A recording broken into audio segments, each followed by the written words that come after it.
बाबा मुरली के अंदर कहता है,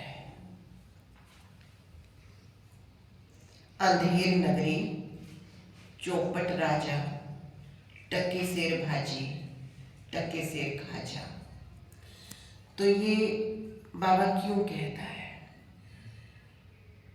सब क्लियर हो जाएगा, समझ में आएगा आपको। तो इस पर एक कहानी है जिसका जिक्र बाबा मुरली में बहुत बार करता है।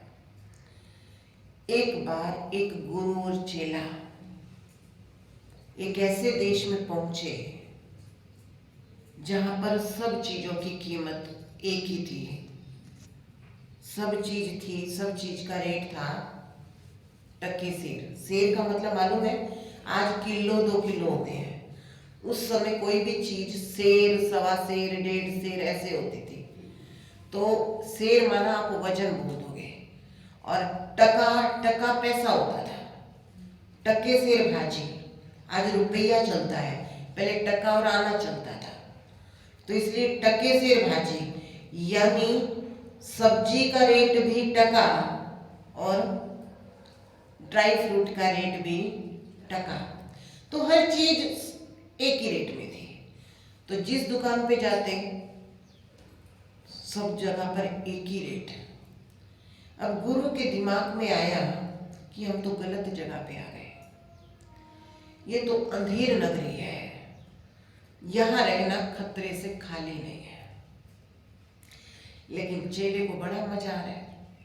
चेला कहता है, गुरु जी ऐसा राज्य कहाँ मिलेगा, जरूरी है हमको भाजी खानी है, ड्राई फ्रूट खाएंगे, रेट तो वही है, सस्ते रेट में है। तो हम भाजी नहीं खाएंगे, हम पानी नहीं लेंगे, हम दूध पिएंगे, ड्राई फ्रूट खाएंगे, हम बढ़िया बढ़िया चीजें लेंगे, सबका रेट बराबर है। वो गुरु बार बार समझाता है चेले को, बच्चे ये जो दिख रहा है ना, ये अच्छी निशानी नहीं है। कभी भी हर चीज समान नहीं होती, हर चीज का रेट बराबर नहीं होता, ये जगह छोड़ने की है। तो चेला माना नहीं, उसने वहां रहना शुरू कर दिया और गुरु चला गया। एक दिन उस राज्य में किसी व्यक्ति ने एक मिस्त्री से दीवार बनवाई, और दीवार बनवाई तो वो दीवार बनते ही गिर गई। जिसकी दीवार बनाई मालिक की, उस मालिक ने राजा के पास शिकायत की कि मैंने कल ही तो दीवार बनवाई और आज वो गिर भी गई, तो मुझे न्याय चाहिए, ये मिस्त्री अच्छा नहीं है, मिस्त्री को सजा मिलनी चाहिए। बुलाया गया दरबार में मिस्त्री को। मिस्त्री को कहा गया, भाई तूने ऐसा काम क्यों किया, तूने पैसे लिए तो दीवार भी तो मजबूत बननी चाहिए। मिस्त्री ने कहा, महाराज मेरा कसूर नहीं है, क्योंकि दीवार मजबूत तब बनेगी जब मजदूर मसाला अच्छी तरीके से मिक्स करके देगा। तो कमी किसकी है, मजदूर की। मजदूर ने अच्छी तरीके से मसाला मिक्स नहीं किया है। तो उस मजदूर को बुलाया गया, मजदूर से पूछा कि तूने ऐसा क्यों किया। बोला, महाराज मेरा भी कोई कसूर नहीं है।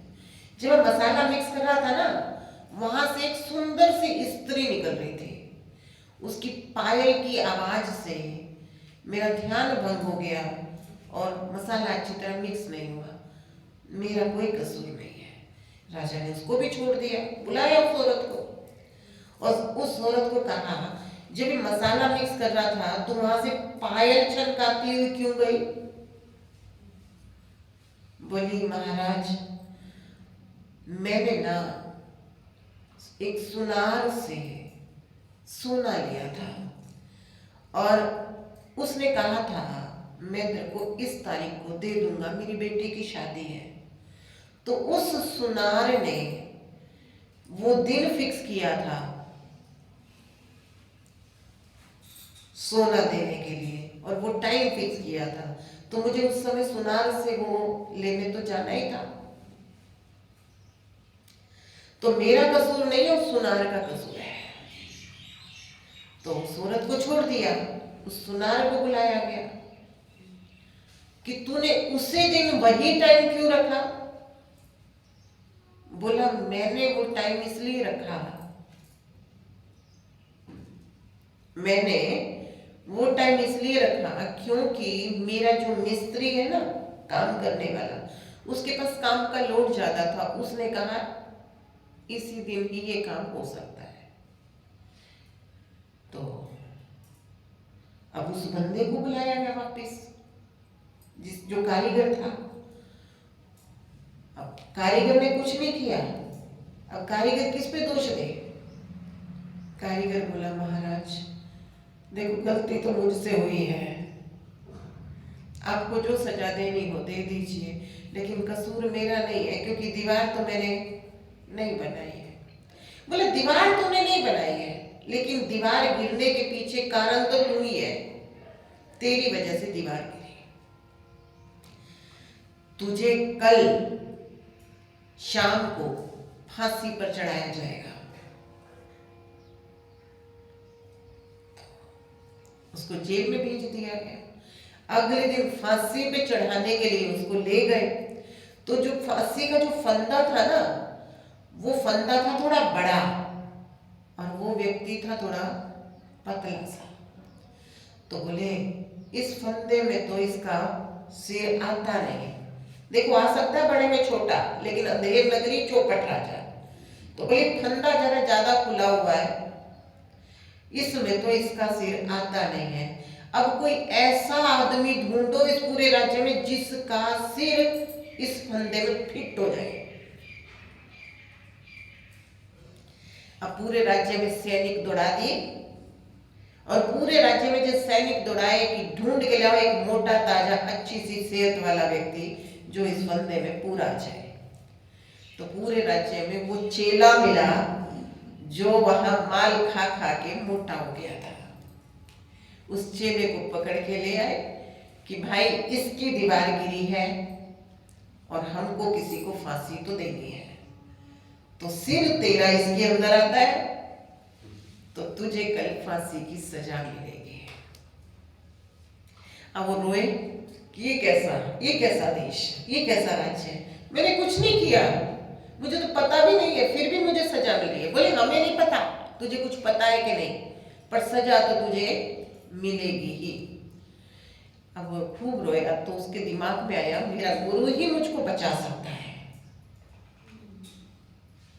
उसने अपने उस देश के राजा से कहा, राजा जी मरने वाले की आखिरी इच्छा तो पूछ लेते हैं, तो आप मेरी इच्छा पूरी कर दो।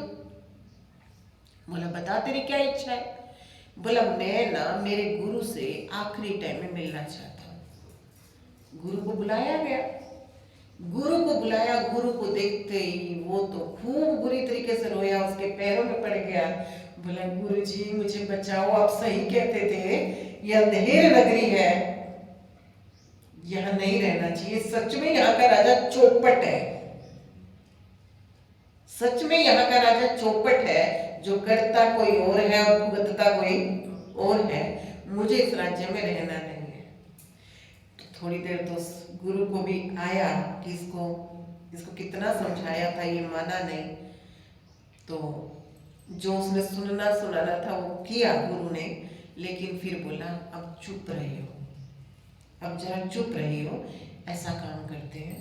कान में उसके फुसफुसा के बोला कि जब फांसी पे तुझे ले जा रहे होंगे ना, तो मैं चिल्लाऊंगा मुझे ले जाओ, और तू चिल्लाएगा नहीं मैं जाऊंगा, बस हमको इतना ही खेल करना है, आगे अपने आप हो जाएगा। तो फांसी पे गुरु से मिलवाने के बाद उस चेले को लेके जाने लगे। तो गुरु ने उसके खींच लिया, बोला नहीं नहीं फांसी पे ये नहीं चढ़ेगा, मैं चढ़ूंगा। तो वो चेला कहता है नहीं नहीं गुरुजी आप नहीं चढ़ोगे, मैं चढ़ूंगा। दोनों ने आपस में लड़ना शुरू कर दिया, फांसी पे मैं चढ़ूंगा। अब राजा हैरान, अभी तक तो ये चेला हो रहा था और अब ये कहता है मैं फांसी पे चढ़ूंगा। बोला आखिर चक्करबाजी क्या है, तुम दोनों फांसी पे क्यों चढ़ना चाहते हो? गुरु ने जवाब दिया, अरे राजा अभी जिस नक्षत्र, जिस घड़ी, जिस समय तो इसको फांसी पर चढ़ाने वाला है ना, उस समय अगर कोई फांसी पे चढ़ेगा तो सीधा स्वर्ग का राजा बनेगा। तेरा राज्य क्या बड़ी चीज है। तो ये तो चेला है और ये मेरा चेला है, तो मुझ गुरु को हक है उस पे बैठने का, मैं बनूंगा।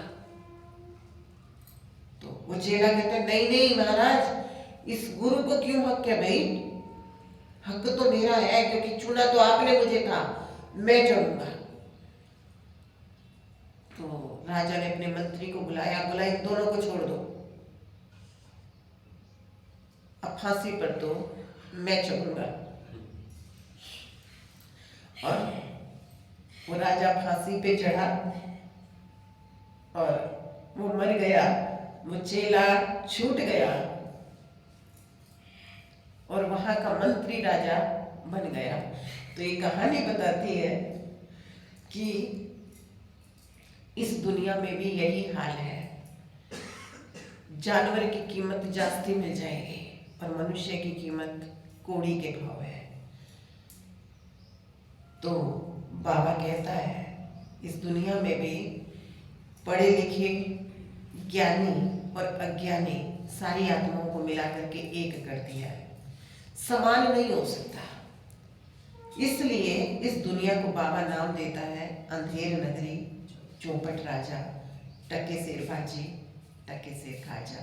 शांति।